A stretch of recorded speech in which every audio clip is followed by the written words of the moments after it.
નમસ્તે બહેનો, નમસ્તે ધારાબેન. નમસ્તે બહેનો, નમસ્તે જિજ્ઞાબેન. ધારાબેન, ઓગસ્ટ મહિનાનો પહેલો અઠવાડિયો આપણે સ્તનપાન સપ્તાહ તરીકે ઉજવીએ છીએ. અને એ અનુસંધાને જ આપની સમક્ષ ઉપસ્થિત થયા છીએ ઇનરવિલ ક્લબ ઓફ ભુજ ફ્લેમિંગોની બહેનોની પરિચર્ચા સાથે. તો આવો સાંભળીએ ઇનરવિલ ક્લબ ઓફ ભુજ ફ્લેમિંગોની બહેનોની પરિચર્ચા. સ્તનપાન અમૃતપાન.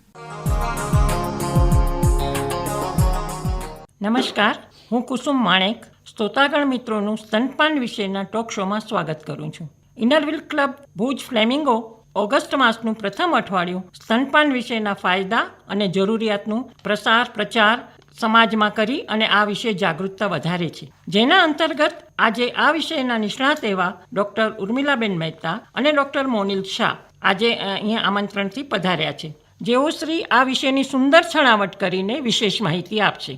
સાથે અમારા પ્રમુખ શ્રી નેહાબેન પૂજારા, દીપાબેન શાહ અને અફસીનબેન મેમણ પણ જોડાય છે. આજના આધુનિક યુગમાં સ્તનપાનનું મહત્ત્વ ઘણું જ છે.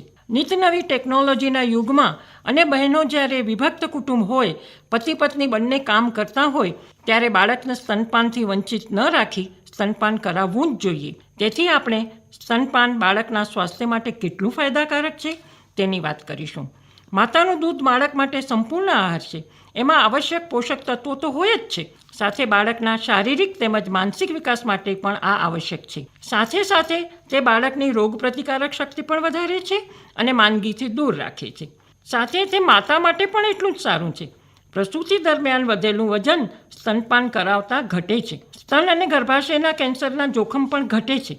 માતા બાળક બંને વચ્ચેના ભાવનાત્મક સંબંધ મજબૂત થાય છે. હવે આજે અહીં પધારેલા ડૉક્ટર ઉર્મિલાબેન, કે જેઓ ખૂબ જ જાણીતા ગાયનેકોલોજીસ્ટ છે, એમનો પરિચય દીપાબેન શાહ. નમસ્કાર. છેલ્લા 40 વર્ષથી ભુજમાં એક સ્ત્રી રોગ નિષ્ણાત તરીકે સેવા આપે છે ડૉક્ટર ઉર્મિલાબેન મહેતા, અને એમને ઇનરવિલ ક્લબ સાથે એ સક્રિય સભ્ય અને સેવા આપવામાં પણ તત્પર એવા બહુ જ એક્ટિવ મેમ્બર છે. તેઓ અવારનવાર અમારી ક્લબ માટે પણ એટલા જ તૈયાર હોય છે કે મારા લાયક કાંઈ સેવા હોય તો અમને કહેજો.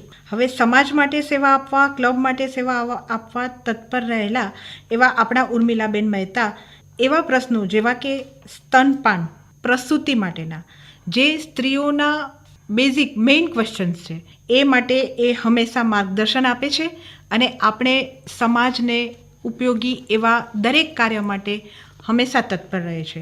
તો એવા ડૉક્ટર ઉર્મિલાબેન મહેતા, જેનો આપણે હવે પરિચય જાણ્યો, તો આપણે હવે એના સમક્ષ આપણે આપણા પ્રશ્નો રજૂ કરશું. આ સાથે હવે ડૉક્ટર મોનિલ શાહ પણ અહીંયા પધાર્યા છે, અને ડૉક્ટર મોનિલ શાહ અહીંના ખૂબ જ જાણીતા પીડિયાટ્રિશિયન છે, અને એમનો પરિચય અફસીનબેન મેમન આપશે. નમસ્કાર.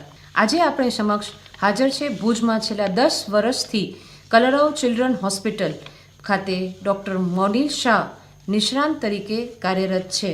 આજે એ આપણા સમક્ષ આપણા સ્તનપાન લગતે જે પ્રશ્નો હશે એના જવાબ આપશે અને ઉકેલ આપશે. હવે હું ડૉક્ટર ઉર્મિલાબેનને વિનંતી કરીશ કે તેઓ શ્રી પ્રશ્નોના જવાબ આપે. હા, ડૉક્ટર ઉર્મિલાબેન, અમે જાણવા માંગીએ છીએ કે સ્તનપાન કરાવતી માને શું ફાયદા થાય?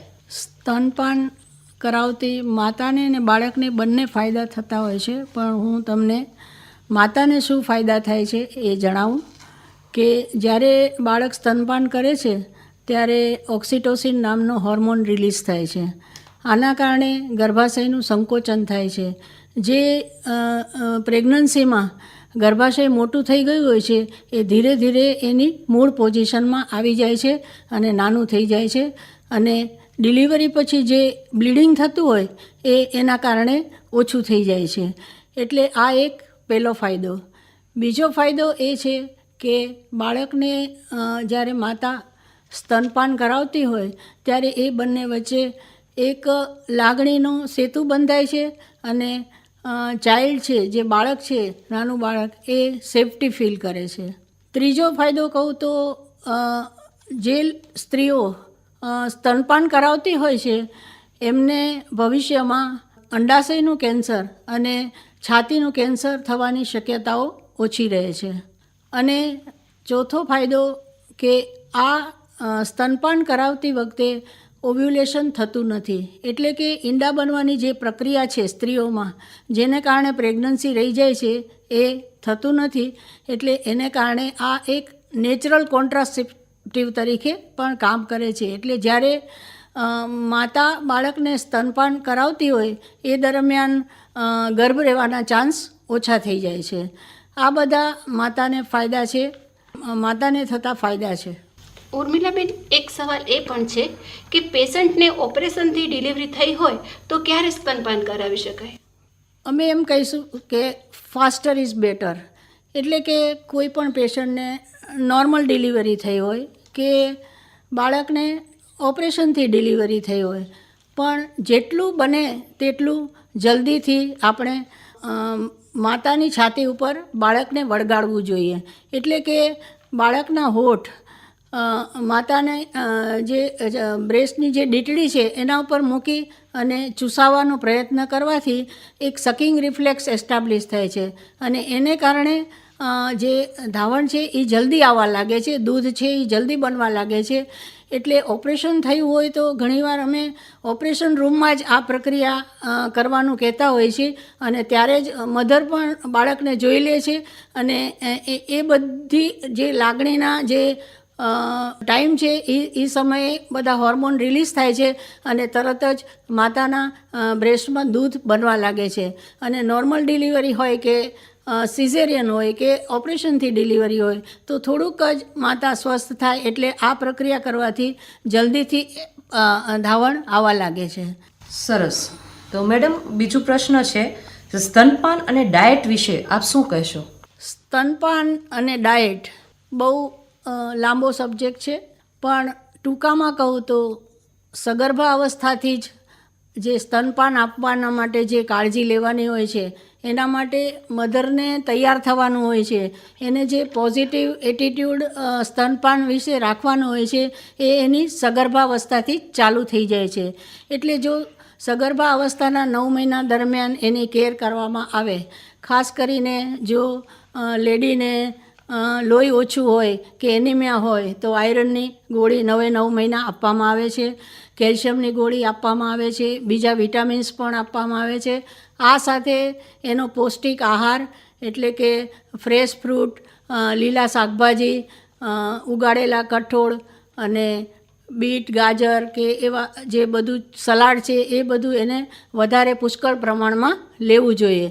અને ડ્રાય ફ્રૂટ, અખરોટ છે, બીજું કેલ્શિયમને લગતા જે ફૂડ છે, અળસીના બી કે એવું પણ એને લેવું જોઈએ. તો આ રીતે જો સગર્ભા અવસ્થા દરમિયાન જો માતા પોતાનું ધ્યાન રાખે તો એ પોતાની જાતને સ્તનપાન માટે સારી રીતે તૈયાર કરી શકે છે.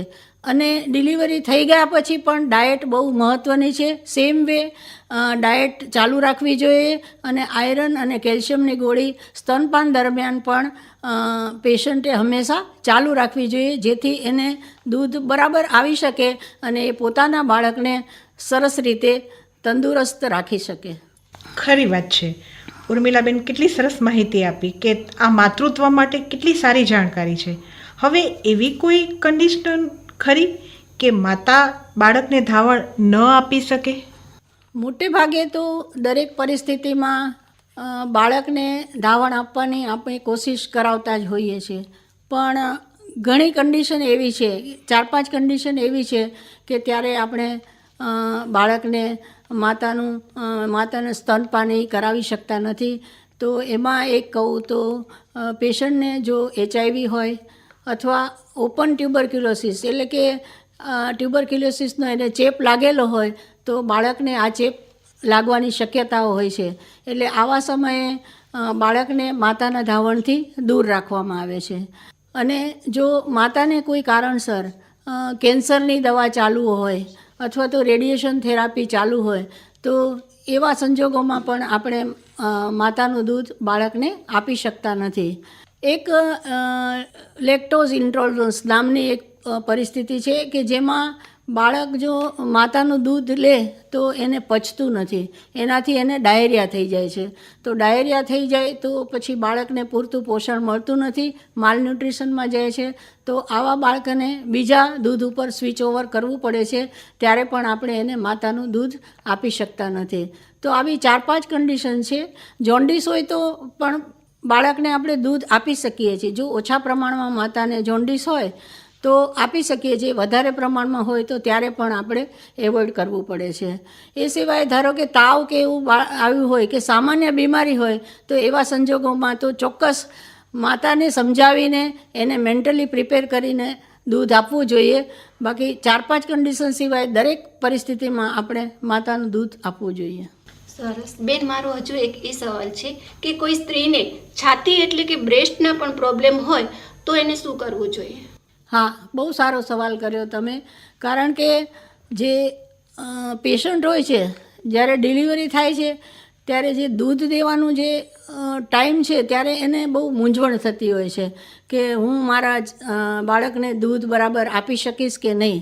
તો એવે સમયે જો એને કોઈ હેલ્પ કરવાવાળું હોય, ધારો કે સિસ્ટર છે, આયા છે, ઘણીવાર ડૉક્ટર અથવા ઘરના કોઈ વડીલ હોય, એને સારી રીતે સમજાવીને જો આ ધાવણની પ્રક્રિયામાં એને મદદ કરે તો એ સારી રીતે ધાવણ આપી શકે છે. પણ ઘણીવાર ઘણી માતાઓને બ્રેસ્ટના અમુક પ્રોબ્લેમ હોય છે. ધારો કે બ્રેસ્ટના પ્રોબ્લેમ હોય તો એમાં નિપલ જે છે, જે ડીટડી છે, એ ઘણીવાર અંદર ચાલી ગઈ હોય છે. એને ઇન્વર્ટેડ નિપલ કહેવાય છે. એ અંદર ચાલી ગઈ હોય તો બાળકને દૂધ લેવામાં તકલીફ પડે છે. તો એ વસ્તુ છે જ્યારે પેશન્ટ અમારી પાસે એન્ટીનેટલમાં એટલે કે સગર્ભાવસ્થામાં તપાસ માટે આવતું હોય ત્યારે જ અમે એકવાર બ્રેસ્ટ ચેક કરી લેતા હોઈએ છીએ. અને જો એવું કંઈ હોય તો ત્યારે જ નિપલની એક્સરસાઇઝ કરી અને નિપલને બહાર કાઢી અને પછી એ ધાવણ માટે આપણે પ્રિપેર કરી શકીએ. આ એક વસ્તુ થઈ. બીજું, ઘણીવાર બ્રેસ્ટનું ઇન્ફેક્શન એટલે મેસ્ટાઇટિસ કહેવાય છે એને, કે છાતીમાં દૂધની જે ગ્રંથિઓ છે એમાં ઇન્ફેક્શન થઈ જાય તો એને કારણે ઘણીવાર એબ્સેસ ડેવલપ થતો હોય છે. તો આવા સમયે પણ માતા એને ધાવણ આપી શકતી નથી, તકલીફ પડે છે અને ઘણીવાર એ એબ્સેસ ડ્રેન કરવા માટે આપણે ચેકા પણ મૂકવા પડતા હોય છે. અને ત્યારે સારા એવા લાંબા સમય માટે બાળક એ બાજુ જે બાજુ એબ્સેસ થયો હોય એ બાજુથી ના ધાવણથી વંચિત રહેતું હોય છે. ત્રીજું, ઘણા પેશન્ટની બ્રેસ્ટ મોટી હોય છે અને બાળક ઘણીવાર નબળું હોય છે તો એ બરાબર નિપલને પોતાના મોઢામાં લઈ શકતું નથી અને મૂંઝાતું હોય છે. તો આવા સમયે પણ આપણે જો એને ફીડિંગમાં હેલ્પ કરી શકીએ તો કરવી જોઈએ અને એનાથી એ બાળક વધારે સારી રીતે ફીડિંગ લેતું થઈ જાય છે. આ બધા બ્રેસ્ટને લગતા પ્રોબ્લેમ છે. ડૉક્ટર, આપે આ માહિતી આપી, હમણાં જ આપે કહ્યું કે અમુક પરિસ્થિતિમાં માતા બાળકને ફીડિંગ નથી કરી શકતી, દવડાવી નથી શકતી. તો ધાત્રી માતા વિશે ઘણું સાંભળ્યું છે, તો એના વિશે કંઈ પ્રકાશ પાડશો? હા કુસુમબેન, એક વાત કહું કે પોતાની મધર એને આપી નથી શકતી દૂધ, બરાબર? તો પછી એનો ઓલ્ટરનેટિવ છે કે બીજી માતા જેને ઓલરેડી દૂધ આવે છે તો એવી માતા ઘણીવાર વોલેન્ટિયર ધાત્રી તરીકે ઓળખાય છે કે એ વોલેન્ટિયર્સ છે એ આવા બાળકને દૂધ આપી અને ઉછેરી શકે છે. તો જે માતાઓ ઘણીવાર માતાનું મૃત્યુ થયું હોય છે ડિલિવરીમાં અથવા એવા ડિઝીઝ કોઈ એને એવા હોય છે કે જે પોતાના બાળકને દૂધ ત્યારે આપી નથી શકતી, તો એવા સંજોગોમાં આ ધાત્રી માતા આપણને આશીર્વાદરૂપ થાય છે અને એ જ બાળકને મોટું કરે છે અને એ જ બાળકને પોષણ આપે છે. હવે આપણને ઉર્મિલાબેનને સરસ માહિતી આપી છે. હવે આપણે મુનિલ સર સાથે વાત કરીશું. એમાં સવાલ એ છે કે સર, આપણને જન્મ બાદ નવજાત શિશુને કેટલા સમયમાં માતાનું ધાવણ શરૂ કરવું જોઈએ? જરૂર, થોડી માહિતી મેડમ પણ આપી. મેડમે કહ્યું એમ ફાસ્ટર ઇઝ બેટર, પણ જો ફિક્સ ટાઈમ ફ્રેમ પ્રમાણે આપણે જો જવું હોય તો નોર્મલ ડિલિવરી પછી વિધિન હાફ એન અવર એટલે અડધા કલાકની અંદર તો ફીડિંગ સ્ટાર્ટ થઈ જ જવું જોઈએ. અને સિઝેરિયન હોય એટલે કે ઓપરેશનથી બાળકનું જન્મ થયું હોય તો મેક્સ બાય મેક્સ ટુ 2 કલાકની અંદર તો બાળકને ફીડિંગ સ્ટાર્ટ થઈ જ જવું જોઈએ. આજે ઘણાને એવી માન્યતાઓ છે કે ઓપરેશન થાય તો 3 દિવસ સુધી ધાવણ ના આવે, મધરને સ્ટીચીસમાં પેઇન થતું હોય, દુખાવો થતો હોય, એના કારણે ફીડિંગ આપી ન શકે. તો આ બધી થોડી ગેરમાન્યતાઓ સમાજમાં પ્રવર્તે છે. એટલે જેટલું વહેલું સ્ટાર્ટ કરીએ એ બંને માતા અને બાળક બંને માટે લાભદાયી છે અને મેક્સિમમ 2 કલાકની અંદર તો પહેલું ધાવણ બાળકને મળી જ જવું જોઈએ. ઓકે, હવે બીજો પ્રશ્ન છે, બાળકને કેટલા કલાકે ધાવણ આપવું જોઈએ કે કેટલો સમય ધાવણ આપવું જોઈએ? એના માટે સરસ શબ્દ છે ઓન ડિમાન્ડ. એટલે જ્યારે બાળક માંગે ત્યારે એને ધાવણ મળવું જોઈએ. બરાબર છે. હવે ક્યારેક એવું થાય કે જ્યારે બાળક એક્ટિવ હોય, જાગતું હોય ત્યારે એ ફ્રિકવન્ટલી ધાવણ માંગે, તો એ જ્યારે માંગે ત્યારે એને આપવું જોઈએ. અને જો એ સૂતું હોય, જો બરાબર પેટ ભરીને સૂઈ ગયું હોય તો ઘણી વખત 4-5 કલાક પણ શરૂઆતના દિવસોમાં લેતું નથી, તો એ નોર્મલ વસ્તુ છે. જ્યારે પણ ધાવણ આપો ત્યારે એક વસ્તુનો ખાસ ખ્યાલ રાખવું જોઈએ કે એક બાજુનું બ્રેસ્ટ પૂરું ખાલી થાય પછી જ બીજી બાજુ ફીડિંગ કરાવવું જોઈએ. કારણ કે ધાવણ છે એ 2 પોર્શનમાં આવે. આગળનું જે પોર્શન હોય એમાં પાણી અને પ્રોટીન વધારે હોય, જે ચરબીવાળું ધાવણ હોય એ પાછળના ભાગમાં હોય છે. જો એ પૂરેપૂરું બાળક ન લે તો બાળકને પૂરો સંતોષ થતો નથી અને એનું વેઇટ ગેઇન પણ પ્રોપર થતું નથી. એટલે એક બાજુ પૂરું ખાલી થાય પછી જ બીજી બાજુ કરાવવું જોઈએ. હા, ઘણી વખત એવો સવાલ આવે કે માતાને કેમ ખબર પડે કે બાળકને પૂરું ધાવણ મળ્યું છે કે નહીં? તો એના માટે તમારે બાળક પૂરું ધાવણ લે છે કે નહીં જોવા માટે બાળકનું યુરિન આઉટપુટ જોવાનું હોય કે આખા દિવસમાં બાળક જો 6 થી 7 વખત વ્યવસ્થિત પેશાબ કરે અને આરામ પ્રોપર કરતું હોય અને વજન વ્યવસ્થિત વધતું હોય તો એ પ્રોપર ધાવણ એને મળી રહ્યું છે, એમાં ચિંતા કરવાની જરૂર નથી. કેટલી જરૂરી માહિતી હતી આ. અને માતૃત્વ જ્યારે આવે ત્યારે ખાલી માતા નહીં પણ આખું પરિવાર આટલું ખુશ હોય છે. અને પરિવાર ખુશ હોય તો શું બાળકને જન્મ પછી તરત જ આપણે ગળતુંથી ચટાડી શકીએ? સરસ સવાલ છે. સામાન્ય રીતે કોઈ પણ કોમ્યુનિટી હોય એમાં એક કોમન મિસકન્સેપ્શન છે કે જન્મ પછી ગોળ કે ઘી કે મધ કે કંઈક ચટાડવું જોઈએ, પણ એના બાળકને નુકસાન થતા હોય છે જેની આપણને જાણ નથી હોતી. બાળક જન્મ વખતે જ્યારે રડે છે ને ત્યારે ખૂબ જ એક્ટિવ હોય છે. એ એક્ટિવિટીને કારણે એ ધાવણ લેવા માટે તત્પર હોય છે. એટલે અત્યારે એક રૂમિંગ ઇન અને KMC નો કાંગારૂ મધર કેરનો કન્સેપ્ટ છે કે બાળકનો જન્મ થાય એવું તરત જ એને મમ્મીની છાતી ઉપર મૂકવામાં આવે છે, જેથી કરીને તરત ફીડિંગ સ્ટાર્ટ કરી દે, જેનાથી એને બીજા બધા ડિઝીઝ અને બીજી બધી કન્ડિશનથી પ્રોટેક્શન મળે છે. હવે જો આપણે જન્મ પછી તરત એને ગળથુથી આપીએ તો બાળકની જે ભૂખ છે ને એ થોડીક પણ ગળથુથી આપીને એનાથી સંતોષાઈ જાય છે. એના કારણે એ પછી સૂઈ જાય છે અને પછી ફીડિંગમાં એને ડિલે થાય છે. એના કારણે મધર અને બેબીનું જે અટેચમેન્ટ થવું જોઈએ એ પણ નથી થતું. શરૂઆતનું જે ઇમ્પોર્ટન્ટ ધાવણ છે જેને કોલેસ્ટ્રોમ કહેવાય છે એ પણ બાળકને નથી મળતું. અને ઘણી વખત લાંબા ટાઈમ સુધી ધાવણ આ કન્ડિશનને કારણે ન લેવાને કારણે બાળકનું શુગર લેવલ ડાઉન જવાને કારણે એને સિરિયસ બીમારી પણ થઈ શકે છે. એટલે અમારા મત મુજબ આ ગળથુથી ન જ આપવી જોઈએ અને સીધું બાળકને ધાવણ આપવું જોઈએ. અને જો તમે ગળથુથીમાં જ માનતા હો તો ધાવણને જ ગળથુથી માની અને બાળકને સીધું પેલું ધાવણ જ આપવું. હવે ડૉક્ટર, આપે આજે એક શબ્દ પ્રયોગ કર્યો કોલેસ્ટ્રોમ. હવે સામાન્ય રીતે અમને એવું લાગે છે કે શરૂઆતમાં માતાને પીળું ઘટ્ટ દૂધ આવે છે, તો શું એ જ વસ્તુ છે કે પછી બીજું કંઈ છે? ને આ દૂધ આપવું જોઈએ, પીળું દૂધ, કે ના આપવું જોઈએ? હા, એ કોલેસ્ટ્રોમ એ શરૂઆતનું જે પેલું ધાવણ હોય એને કોલેસ્ટ્રોમ કહેવાય. ઘણી વખત એક સામાન્ય દૂધ કરતાં ઘટ હોય છે, પીળું હોય છે. એટલે ઘણી કોમ્યુનિટીમાં એવી માન્યતા છે કે આ ખરાબો છે અને આ ફેંકી દેવો જોઈએ, પણ એનાથી આ તદ્દન વિપરીત છે. કોલેસ્ટ્રોલમાં ખરેખર રોગ પ્રતિકારક શક્તિ વધારે હોય છે, જે સામાન્ય દૂધમાં હોય એના કરતાં ન્યુટ્રિશન એટલે કે પોષક તત્વો પણ વધારે પ્રમાણમાં હોય છે. અને આ દૂધ જો બાળકને જાય તો એને પોષણ પણ સારું મળે છે અને રોગ પ્રતિકારક શક્તિ પણ વધારે એની ડેવલપ થાય છે. એટલે કોલેસ્ટ્રોલ ફેંકી ન દેવું જોઈએ અને જે શરૂઆતનું પીળું ઘટ ધાવણ છે એ અવશ્ય બાળકને આપવું જોઈએ. આપણે સરની માહિતીને આગળ વધારતા હજુ એક એ છે કે બાળકને કઈ ઉંમર સુધી સ્તનપાન કરાવવું જોઈએ? સરસ સવાલ છે. એના 2 પાર્ટમાં આને આપણે ડિવાઈડ કરીશું. એક છે એક્સક્લુઝિવ બ્રેસ્ટ ફીડિંગ અને બીજું બ્રેસ્ટ ફીડિંગ. એક્સક્લુઝિવ એટલે માત્ર અને માત્ર ધાવણ. તો બાળકને મમ્મીને જો પૂરતા પ્રમાણમાં ધાવણ આવતું હોય તો બાળક જ્યાં સુધી 6 મહિનાનું ન થાય ત્યાં સુધી એને માત્ર અને માત્ર ધાવણ આપવું જોઈએ. ઉપરથી પાણી પણ ન આપવું જોઈએ.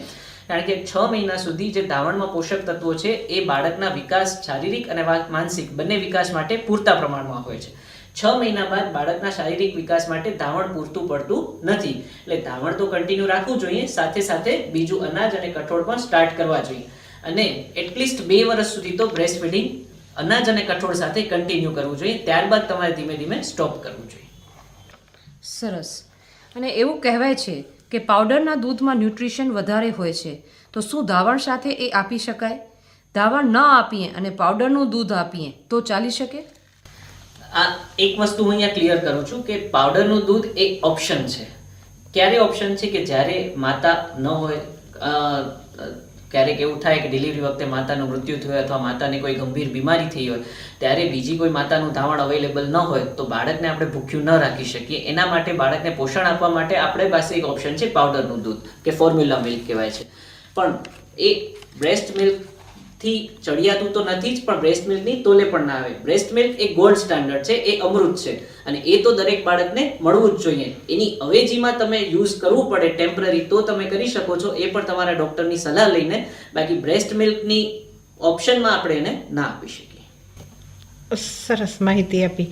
હવે બાળક ભૂખ્યું છે અને માતા તૈયાર છે સ્તનપાન આપવા, પણ સપોઝ માતાને તાવ આવતો હોય તો શું એ સ્તનપાન કરાવી શકે? જી, બિલકુલ કરાવી શકે. સામાન્ય રીતે તાવનું કારણ ઇન્ફેક્શન હોય છે અને ઇન્ફેક્શન શરીરમાં ડેવલપ થાય પછી જ તાવ આવે છે. હવે એ ડેવલપ થયેલું ઇન્ફેક્શન શક્ય છે કે બાળકને પણ લાગી ગયેલું હોય, એટલે આપણે એવું વિચારીએ કે માતાને તાવ આવે છે અને આપણે ફીડિંગ કરાવડાવશું તો બાળકને પણ તાવ આવી જશે, તો એ માન્યતા ખોટી છે. જો એને ઇન્ફેક્શન લાગવાનું હોય તો એના પહેલાં પણ લાગી ચૂક્યું હોઈ શકે છે. પણ જે બ્રેસ્ટ ફીડિંગ એટલે કે ધાવણ ન આપવાના જે ગેરફાયદાઓ છે ને એના વધારે નુકસાન છે. સિવાય કે બાળકને જો સામાન્ય ઇન્ફેક્શન થાય તો એની ટ્રીટમેન્ટ થઈ શકે છે. અને જો શરદી ઉધરસ કે એના કારણે તાવ આવ્યું હોય તો માતા ફેસ પર માસ્ક પહેરીને પણ બાળકને ધાવણ કરાવી શકે છે. એટલે નાની મોટી કોઈ બીમારી માતાને હોય તો એમાં ધાવણ સ્ટોપ કરવાની જરૂર નથી. હા, બીમારીને કારણે માતાને દૂધનું પ્રોડક્શન ઓછું થઈ શકે છે, કારણ કે એક જાતનો સ્ટ્રેસ છે અને કોઈ પણ સ્ટ્રેસફુલ કન્ડિશનમાં ધાવણ ઓછું થઈ શકે છે. તો એવે વખતે જરૂર પડે તો આપણે બીજી વસ્તુ ડૉક્ટરની સલાહ પ્રમાણે આપી શકીએ, પણ ધાવણ તો બંધ ન જ કરવું જોઈએ. આપે જ કીધું કે કેટલીક માતાની ફરિયાદ હોય છે કે દૂધ ઓછું આવે છે. જેવી રીતે કોઈ બીમારી આવીને દૂધ ઓછું થાય તો એ માટે શું કરવું જોઈએ? શું આપણે એને કોઈ બીજું સપ્લિમેન્ટ આપીએ, જેવી રીતે આ પાવડરનું દૂધ છે કે ધાત્રી માતાનો ઉપયોગ કરીએ? સરસ સવાલ છે. ઘણી બધી માતાઓને આ ફરિયાદ હોય છે કે મને કેમ ખબર પડે મારા બાળકનું પેટ ભરાય છે કે નહીં, અથવા તો બાળક ઘણી વખત બીજા કારણથી રડતું હોય ત્યારે આપણને એવું લાગે કે બાળક ભૂખ્યું રહે છે એટલે રડે છે. તો જનરલી કેવું છે કે કુદરતે એવી રચના કરેલી છે કે જ્યારે બાળકનો જન્મ થાય ને એને 7મા મહિનાથી જ માતાને પ્રોપર ધાવણ બનવાનું શરૂ થઈ જતું હોય છે અને જન્મ થતાં જ ધાવણ આવવાનું પણ શરૂ થઈ જતું હોય છે. મોટે ભાગે કોઈ બાળકોની માતાને ધાવણ ઓછું આવે એવી તકલીફો થતી નથી હોતી. હા, કેટલીક વખત ફિઝિકલ અથવા તો મેન્ટલ સ્ટ્રેસ હોય, પરિવારની કોઈ એવી પરિસ્થિતિ હોય કે જેના કારણે માતાને સ્ટ્રેસ રહેતું હોય, અથવા તો શારીરિક કોઈ એવી બીમારી હોય, તો કોઈ પણ જાતની સ્ટ્રેસ કન્ડિશનમાં હોર્મોનલ ઇમ્બેલેન્સ થવાને કારણે ધાવણ ઓછું થઈ શકે છે. તો એવી વખતે તમે તમારા ડૉક્ટરની સલાહ પ્રમાણે તમારા બાળકને સપ્લિમેન્ટ્સ આપી શકો છો. બાકી જો ધાવણ ઓછું લાગતું હોય તો તમે કોઈ પણ ડૉક્ટરની સલાહ લઈ અને ત્યાંના નર્સિંગ સ્ટાફના અસિસ્ટન્ટથી તમે ચેક કરાવી શકો છો ધાવણ પૂરતું આવે છે કે નહીં. અને મેઇન મેઝરમેન્ટ તો મેં કહ્યું એમ કે બાળકનું યુરિન આઉટપુટ બરાબર હોય, બાળકનું ગ્રોથ બરાબર હોય તો તમારા બાળકને ધાવણ પૂરું જ મળે છે. સર, આજના યુગ માટે એક જરૂરી સવાલ એ છે કે આજે ઘણી માતાઓ જોબ પર પણ જવાનું હોય છે, તો તેઓ માટે સ્તનપાન વિશે શું સલાહ છે આપણે? સાચી વાત છે. આજના યુગનો આ મેજર ક્વેશ્ચન છે. જે કેવું છે કે મોટાભાગની કંપનીઝમાં મેટર્નલ લીવ મળતી જ હોય છે, તો એ તમે તમારા બાળકને ધાવણ આપવા માટે યુટિલાઇઝ કરી શકો છો. પણ જો તમને જોબ પર જવું જ પડતું હોય તો તમે વચ્ચે બ્રેક લઈ શકો છો, ફીડિંગ કરાવી અને 2-3 કલાક માટે જોબ કરી અને પાછા આવીને જો ફીડિંગ કરાવી શકતા હો તો એ બેટર ઓપ્શન છે. એવું ન કરી શકતા હો તો તમે જોબ પર જતી વખતે ફીડિંગ કરાવીને જાઓ, ત્યારબાદ તમે તમારું ધાવણ એક સ્ટીલના વાસણમાં એક્સપ્રેસ કરીને કાઢીને જાઓ, જે તમે ફ્રીજમાં 24 કલાક સુધી સ્ટોર કરી શકો છો. એટલે માતાની અવેજીમાં તમે એ ધાવણ આપી શકો છો. એના સિવાય પણ જો બાળક ભૂખ્યું થતું હોય તો અગેન ફોર્મ્યુલા ફીડ જરૂર પડે તો યુઝ કરી શકો છો. પણ ધાવણ સિવાય ધાવણ એ બેસ્ટ છે અને બને ત્યાં સુધી ધાવણ જ આપવું જોઈએ. હમણાં આ યુગની અંદર ટેકનોલોજીની વિકાસને લીધે ઘણી બધી મિલ્ક બેંક વિકસી રહી છે. આપણા શહેરમાં કદાચ નથી પણ શરૂ કરી શકાય અનેક સેવાભાવી સંસ્થાઓની મદદથી. પણ આ કેટલે અંશે યોગ્ય છે? મિલ્ક બેંક ખરેખર ખૂબ જરૂરી વસ્તુ છે. એના ઘણા બધા કારણો છે. એક કે વર્કિંગ મધર્સ હોય છે, એમને જ્યારે મધરને બેબીથી દૂર રહેવાનું ઘણા કલાકો માટે થાય છે ત્યારે એમનું ધાવણનું પ્રોડક્શન ઓછું થતું જાય છે. તો એવા બાળકોને પૂરતું ધાવણ મળે એના માટે મિલ્ક બેંક ઉપયોગી થઈ શકે છે. બીજું, આજે ઘણા બધા બાળકો તમે સાંભળ્યું હશે કે પ્રી મેચ્યોર બર્થનો રેશિયો વધતો જાય છે. આવા અધૂરા મહિને જ્યારે બાળકો જન્મ્યા હોય એની માતા પણ સ્ટ્રેસમાં હોય છે અને બાળક પણ આઈસીયુમાં હોય છે. સ્ટ્રેસ અને બાળકથી દૂર રહેવાને કારણે આવી માતાઓને ઘણી વખત પૂરતું ધાવણનું પ્રોડક્શન થતું નથી હોતું. તો એવી કન્ડિશનમાં બીજી માતાઓના ધાવણથી બનેલી આ મિલ્ક બેંક એ બાળકો માટે આશીર્વાદરૂપ પણ બની શકે છે. અને ત્રીજી કન્ડિશન આપણે ડિસ્કસ મેડમે પણ કરી એમ કે ક્યારેક ડિલિવરી વખતે માતાનું મૃત્યુ થાય અથવા તો માતાને એવી કોઈ બીમારી હોય કે જ્યારે બાળકને ધાવણ આપી શકતા નથી, ત્યારે આવા બાળકો ધાવણથી વંચિત ન રહી જાય એના માટે મિલ્ક બેંક ખૂબ ઉપયોગી નીવડે છે. દીપાબેન કે જે ઇનરવિલ ક્લબ ઓફ ભુજ ફ્લેમિંગોના પાસ્ટ પ્રેસિડેન્ટ પણ છે અને આવી ઘણી બધી એક્ટિવિટી કરતા રહે છે, એમને હું પૂછું કે ભાઈ આના વિશે તમે શું કહેશો, શું શું એક્ટિવિટી આપણી ક્લબે કરી છે અને આમાં આગળ કંઈ સૂચન આપો. જરૂરથી કુસુમબેન. અમારી ક્લબ એટલે Inner Wheel club of Bhuj flamingo, અમે દર વર્ષે 1 થી 7 તારીખ એટલે આખું અઠવાડિયું બ્રેસ્ટ ફીડિંગ વીક તરીકે સેલિબ્રેટ કરીએ છીએ, જેમાં અમે લોકો સ્લોગન સ્પર્ધા રાખીએ છીએ, નિબંધ સ્પર્ધા રાખીએ છીએ, પ્લસ અમે કચ્છમિત્રમાં બી લેખ આપીએ છીએ, પ્લસ અમે આવી રીતના રેડિયો પર ટોક આપીએ છીએ. અને જે સગર્ભા અથવા તો જેમને તરત જ બેબી આવ્યું છે એમને અમે લોકો સુખડી વિતરણ કરીએ છીએ. અને એક કોઈ ડૉક્ટરને આના વિશે માહિતી આપવાનું કહીએ છીએ કે જે લોકોને આ વિશે જાણવું હોય, ખબર ન હોય અને તરત જ માતૃત્વ બનવાના હોય એ વિશે અમે લોકો સ્પીચ પણ ડૉક્ટરની રાખીએ છીએ. આટલા સરસ અને સારા સુંદર કાર્યક્રમનું ઇનરવિલ ક્લબ દર વર્ષે કાયમી ધોરણે આયોજન કરે છે. અને ડૉક્ટર નેહાબેન પૂજારા પણ ખૂબ એક્ટિવ પ્રમુખ છે આ વર્ષના, અને તેઓ શ્રીને ખાતરી છે કે આજનો શ્રોતા વર્ગ આ બંને ડૉક્ટરની માહિતીથી ખૂબ જ પ્રભાવિત થશે અને એમને મૂંઝવતા પ્રશ્નો, દરેક પ્રશ્નનો એમને જવાબ મળી ગયો હશે, અને એવું નેહાબેન પૂજારા ચોક્કસપણે માને છે. નેહાબેન, વધારે આના વિશે કંઈ કહેવું છે તમારે? આ બધાનો જ જે અહીંયા આવ્યા, મોનિલ સર, ઉર્મિલાબેન, એ બધાનો ખૂબ ખૂબ આભાર માનું છું.